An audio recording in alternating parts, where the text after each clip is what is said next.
In the 1940s, the Germans were working on producing an atomic bomb. Leo Szilard was a part of that. Szilard fled the Nazis, then made his way to New York, where he worked at Columbia University. He then developed a theory that uranium might be used to produce the atomic bomb. Leo Szilard thought that uranium could be used. Einstein and Szilard wrote a letter to President Roosevelt and urged him to start the Manhattan Project to counteract possible German nuclear weapons. In 1905, Einstein said that a large amount of energy could be released from a small piece of matter. This was expressed by the equation E equals mc squared. The atomic bomb would demonstrate this idea. Einstein considered himself to be a pacifist. In 1929, he said that he would not help the war effort.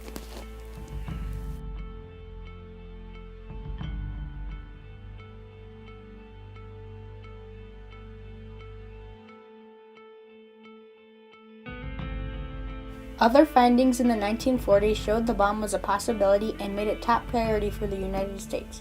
They also confirmed that plutonium could be used in the bomb and decided to start the Manhattan Project. Albert Einstein and other scientists worked to find out more about atomic bombs. Einstein's research leads him to the conclusion E equals mc squared, all the while Leo Szilard wondering if uranium could produce this phenomenon. Einstein receives word that the Germans were researching nuclear weapons. He then influenced the start of the Manhattan Project. In collaboration with Szilard, Einstein wrote a letter to the President of the United States warning of possible German nuclear weapons research and suggesting that the United States begin its own research into atomic energy.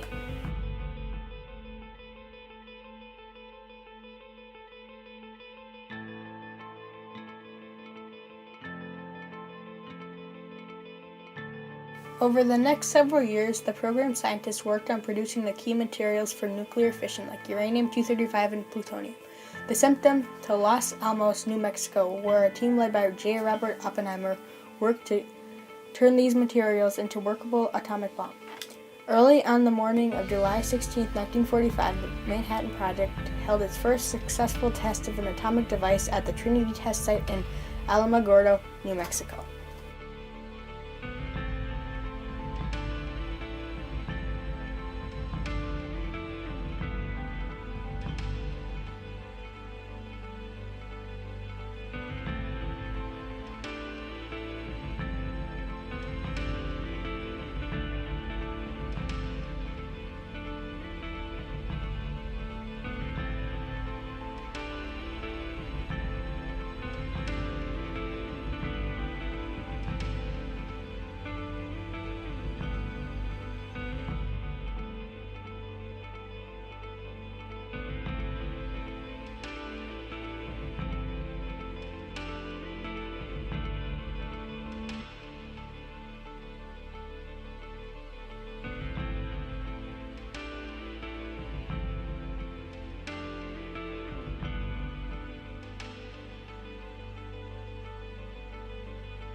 On August 6, 1945, an American B-29 bomber dropped the world's first atomic bomb over the city of Hiroshima. The explosion wiped out 90% of the city and immediately killed 80,000 people, with tens of thousands of people dying years later due to radiation. 3 days later, a second B-29 bomber dropped another atomic bomb on Nagasaki, killing about 40,000 people. Japan's Emperor Hirohito announced the surrender of Japan. As Einstein once said, "I made one great mistake in my life when I signed the letter to President Roosevelt recommending that atom bombs be made, but there was some justification, the danger that the Germans would make them." Albert Einstein advocating against the use of nuclear weapons was a turning point in America's history of war. In 1945, Einstein and Linus Pauling founded the Emergency Committee of Atomic Scientists in Princeton, New Jersey, which other scientists joined in hopes of abolishing all future use of nuclear weapons.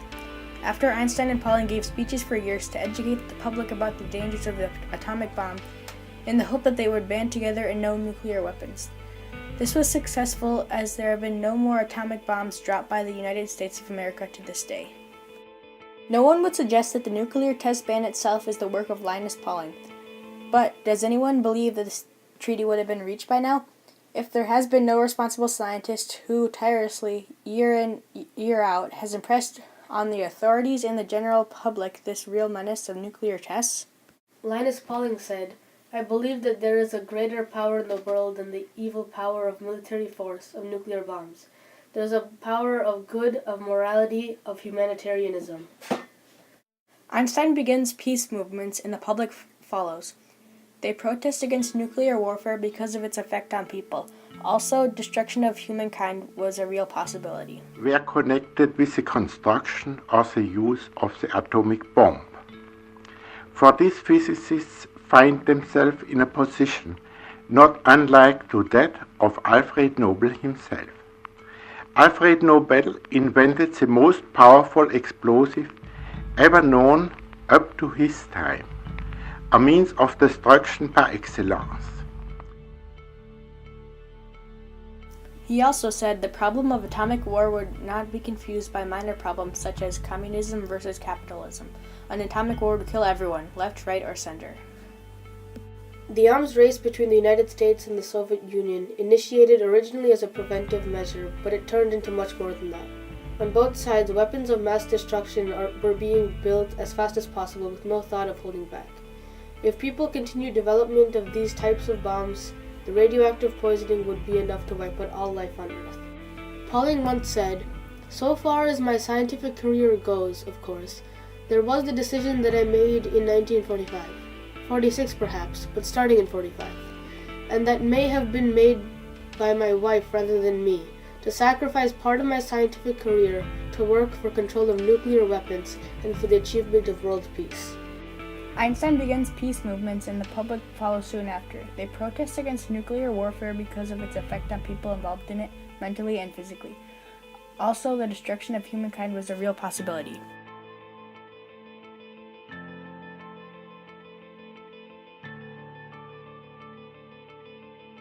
A lot of people liked the show, but one person didn't. FBI Director J. Edgar Hoover, who had been keeping a file on Einstein. When Einstein first started spending time at Caltech, a group called the Women Patriot Corporation made a document accusing Einstein of being a communist who should not be allowed on U.S. land. They accused him of being associated with more communist parties than Joseph Stalin. The document ended up in Hoover's files, but it was the appearance with Mrs. Roosevelt that moved Einstein to the top of Hoover's list. Hoover hated Einstein so much that he started a campaign to ruin his reputation and deport him. Einstein declared, "I've always condemned the use of the atomic bomb against Japan, but I could not do anything at all to prevent that fateful decision." Einstein said, "The time has come now when man must give up war. It is no longer rational to solve international problems by resorting to war. Now that the atomic bombs, such as the bombs exploded at Hiroshima and Nagasaki, can destroy a city, kill all the people in a city, a small city the size of Minneapolis, say, we can see that we must now make use of man's powers of reason in order to settle disputes between nations." Einstein believed the idea of achieving security through national armament is, at the present state of military technique, a disastrous illusion.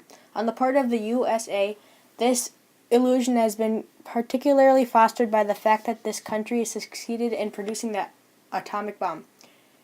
The belief seemed to prevail that in the end it would be possible to achieve decisive military superiority. In this way, any potential opponent would be intimidated, and security, so ardently desired by all of us, brought to us by, and all of humanity, the maxim which we have been following during these last 5 years, has been, in short, security through superior military power, whatever the cost.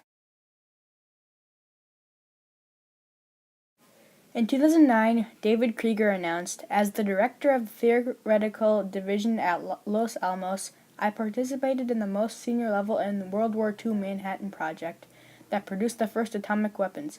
Now at age 88, I am one of the few remaining such senior persons alive.